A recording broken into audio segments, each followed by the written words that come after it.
Look, I don't want to be a buzzkill, so I'm going to play along with this.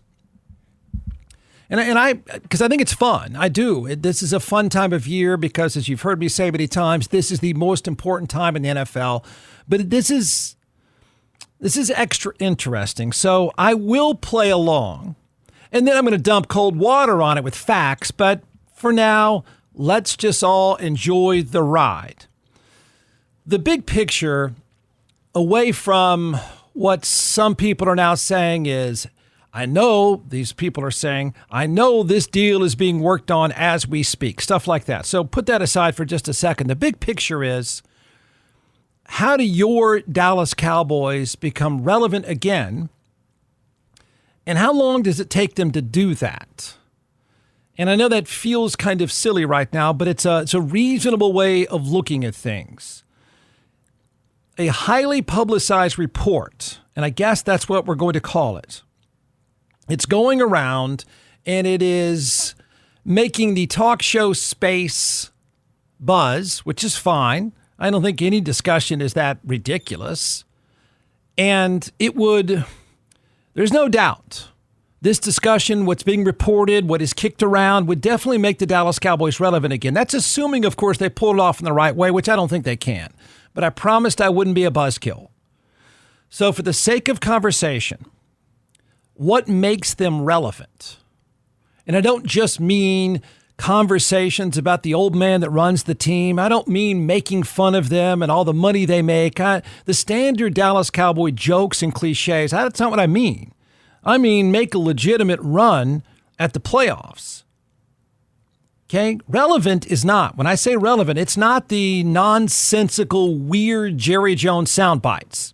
That's a whole game by itself. There's no substance to that at all. He's easy to make fun of, and we do it all the time, and we'll continue to do it. But relevant for this conversation means challenging in your division. Okay? That seems like a lifetime away at this point for the Dallas Cowboys, does it not? And if you don't think it's a lifetime away, you're just a face painter. Right now, your Dallas Cowboys have no chance. None. Present day, as they are constructed, I don't care who the coach is. Shoddy Schottenheimer or Vince Lombardi, it doesn't matter. You've got no chance. You're not good enough.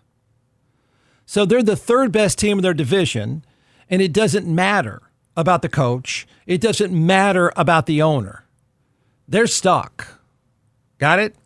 Even if they played perfectly, even if they stayed healthy for an entire 17-game season and every star player they have was on the field every single minute of every single game.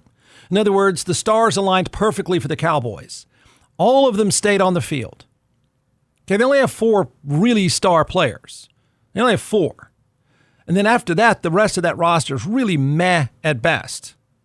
But even if the stars are always on the field, they're third best, and the third best only because the New York Giants suck. So there are divisions that are tough, and there are divisions that have big gaps. It's the Grand Canyon between the top 2 divisions in the NFC East, the top 2, and the Cowboys and the Giants. They're not even close. That's important to keep in mind, given what is being talked about today. So how does Dallas become relevant again? Okay, I've told you many times the NFL has to run on, if you're running a team, you have to run it on 3-year cycles. Okay, I know fantasy players don't look at things that way, but that's pretty much what you have. You have an opportunity for 3 or 4 years, and then you have to blow it all up and do it again. So the report that's out, it's important and fun because it would make them more relevant. It certainly would elevate them in the talk show space. The Texans, for comparison, are relevant. They're not one of the 3 best teams in the AFC, but they're in that group of 4 to 7 or 8. They're relevant. You can feel some pulse there. You could see something positive coming out of that. You could see those guys making a run at the top 3 spots. Okay, they're relevant. And they've been aggressive. Now, it doesn't have the star power for whatever reason that the Cowboys do, but the Texans are aggressive. The Texans have added to their roster. Their quarterback is really good and really cheap. And that's the secret to success. Dallas's roster is at best meh, and their quarterback is the most expensive. It's not a recipe that gives you any chance whatsoever to win. You have no chance. Okay, you don't have enough players. So everyone can see the difference. The Texans are dynamic. The Texans are relevant. The Cowboys are Sears. They're at the mall. They're Sears. Their owner is Sears. Got it? Now the report or rumor. I mean, it changed the entire conversation. I'll say that. There's no doubt this would really, it'll energize everyone. You're going to go, oh my gosh, Ward, I've heard about this. This is nuts. Okay, play along all you want. So the report is from, let's see, meet Bruce Drennan. I don't know who he is. I have no idea. I don't know, but he's got everyone talking. And if the great Bruce Drennan were right, he'd be a rock star overnight. He really would. Here goes Bruce Drennan with what would be the hand grenade of the entire offseason. The Browns are negotiating as we speak with the Dallas Cowboys for a trade for Dak Prescott. And Garrett got all giddy about it. Why, I don't know. We're not going anywhere with Prescott, even if they pull it off. Newsom's part of it, and draft picks. Would my show be better if I did that voice? If I wore an undershirt? He's wearing an undershirt.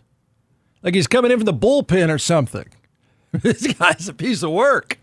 I see. So, well, Jeff, that's cool. Sure. Yeah, it's really cool. You ready? You want me to go ahead with this? You sure? I don't want to be the buzzkill because I do think there's something else that's probably in the works that makes some sense. But I always hate to be logical. I hate to be practical. I hate to bring some reality, dollars and cents into the equation. But look, play it again. I gotta learn this voice in the middle of a sentence, like smoke some cigs or something. The Browns are negotiating as we speak with the Dallas Cowboys for a trade for Dak Prescott. And Garrett got all giddy about it. Why, I don't know. We're not going anywhere with Prescott, even if they pull it off. Newsom's part of it, and draft picks. All right. I'm not going to do that voice. That sounds like somebody could get hurt. I have no idea who he's talking about, but let me play along for a minute. Okay, let's just play along for a second. The Browns want to win now, let's assume. Like the Cowboys, they suck at it. They're just not very well managed, okay? But let's just assume they're just freaking out, thinking they're better than they probably really are, and they want to win now. And the owner, who's also a piece of work, just like the old man that runs the Cowboys, the owner says, you win now. I think we got a good roster. Let's go. All right, that's fine. They have a high pick in the NFL draft. And okay, so they've got a card to play, and they want to play it, I guess, according to the great Bruce with that weird voice at in the middle of the sentence. But they hold up. Dallas has two options. Okay, Dallas could be relevant by going big in free agency, making a lot of moves, doing like what the Eagles do all the time. Every single season, the Eagles make a move. They acquire players. They deal. They draft. They deal. They're always moving. They're not Sears, right? They're not waiting for the old people to walk through the mall. Dallas is Sears.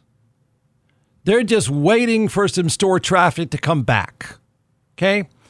But let's say Dallas and Cleveland at the same time are all freaked out. All of a sudden, I don't know, the old man running the Cowboys got some new medicine. He's got some energy.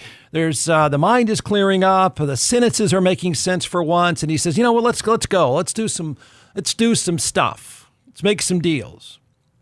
Dallas either has to go really big and just make a lot of moves and turn that roster over, or they blow it up altogether, or do both at the same time.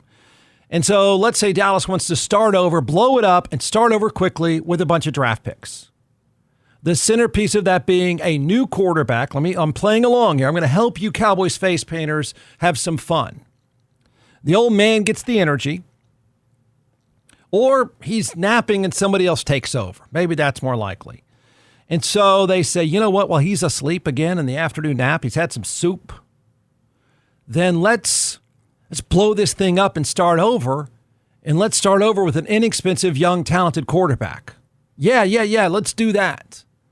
Let's talk to the Browns. They're feeling the same thing we are, so let's go. And they call up the Browns and say, you know what? Take this Prescott guy that the great Bruce Drennan was talking about, and then give us a bunch of draft picks, and we'll go get Shedeur Sanders, and we're going to start over with an inexpensive rookie quarterback because that's the way to win now. Have an inexpensive quarterback with a good roster around them. We're going to do that. Let's just say all that happened. Let's pretend for a second they were that progressive. They're doing everything the great Bruce Drennan told you they're doing. And you'd say, Jeff, I like it. I see why that works. And I would say, well, you're wrong. Sorry. I'm sorry. Bruce, I'm sorry. You haven't quite done the math, but it feels good. It feels cool. And I'm not denying somebody told Bruce that. And I'm not denying that some of you think it's cool, but there's about $500 million in the way of this theory. Sorry.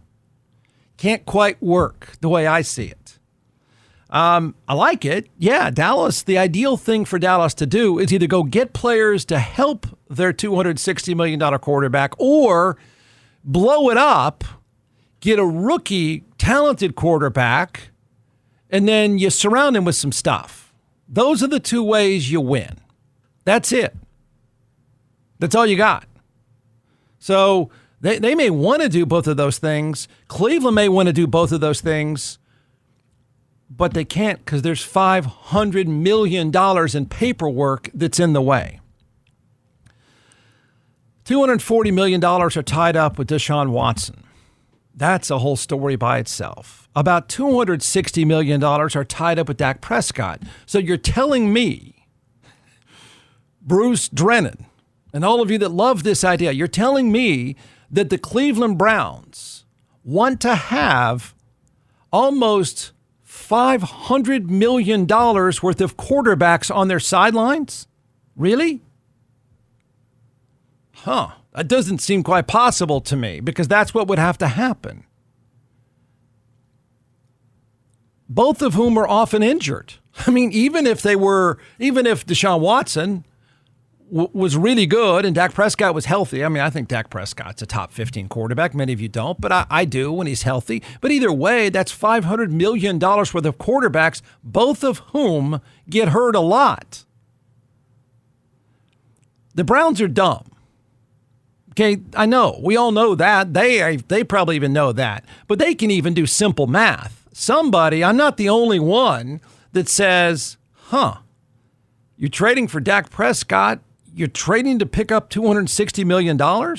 Never mind that he has a no-trade clause and stuff like that, but let's just say he wants to go to Cleveland. I'm sure he and his family are really excited about going to Cleveland. Okay, let's just say he says, cool, I went out, I'll go to Cleveland. And then you're going to look at their sideline and go, there's almost $500 million standing around? Okay. I don't know anything about Bruce Brennan.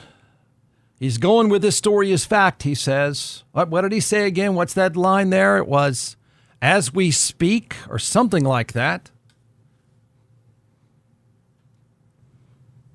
The Browns are negotiating as we speak with the Dallas Cowboys for a trade for Dak Prescott. And Garrett got all giddy about it. Why, I don't know. We're not going anywhere with Prescott. There's that voice. Even if they pull it off. Oh, my gosh. Newsom's part of it. And draft picks. Yeah. Okay, look. Right on, man. Do the Browns want to find someone that'll take Deshaun Watson off their hands? Of course they do. They'd send the guy to death row if they could. I maintain they're trying to get him framed for any crime that they can just to get out of the contract. But Tell me who it is that wants a $240 million quarterback that injured his throwing shoulder 2 years ago and has ruptured his Achilles twice in 2 years and had surgery twice. Can Bruce or anyone help me with, look, I know Dallas is their owner's out of it, okay? I know. He wears diapers, he feeds the squirrels, he has soup, all that stuff. I know you want to take advantage of the elderly. But even his handlers would say, we don't want that guy. Nobody wants that guy. Nobody. What's this trade about? But, Jeff, they don't have to trade him. Okay, they're going to leave him on the roster? Then you're going to add $260 million? Is that right? Does everyone else work for minimum wage? Is this like a new deal? Now,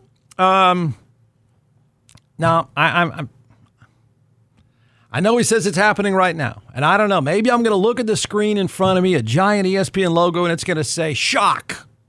Bruce Drennan was right. The deal is done. The Browns have a salary cap of $8 billion. I don't know.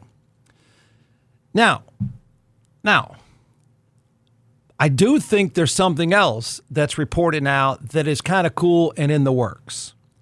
I like it for a number of reasons. The nerdy football side of me likes the nerdy football part, and the talk show host side of me loves it because you're taking a dumpster fire off the field, putting him into Dallas where it's always a dumpster fire, and so we're going to have glorious screw-ups all the time. I like that it's a talk show host. Thank you. I hope this happens. But this is good for a number of reasons. One, it makes Dallas better instantly. Doesn't win them a division. I'm not telling you this Cleveland thing is happening, but I am going to tell you another report that is fairly sensible. They don't win the division with this guy, but it makes them closer to a playoff team. It helps. Like, I don't know how to use a Sears analogy right now, but if there's Sears at the mall, they start selling iPhones. Like, they got a counter for iPhones. That's what this would be. It would energize the franchise some. And, of course, it would be great off the field as well. A story from Yahoo Sports is Cowboys propose to land $117 million, 8-time Pro Bowl wide receiver in blockbuster trade. Now, this, I can make an argument with any of you, does make some sense. I'm not saying it changes their fortune over 5 years. It doesn't. It helps them next season, and it probably helps them one more. And that's about all you're going to get, but that's better than what they have now. And this would make sense to me. So here it is. It is Tyreek Hill. Oh, I know. I can't wait. I for a number of reasons, I can't wait. It makes me happy. It's perfect for the show. Jerry Jones and Tyreek Hill, that just makes me smile because I can count on stupid stuff happening. I like it.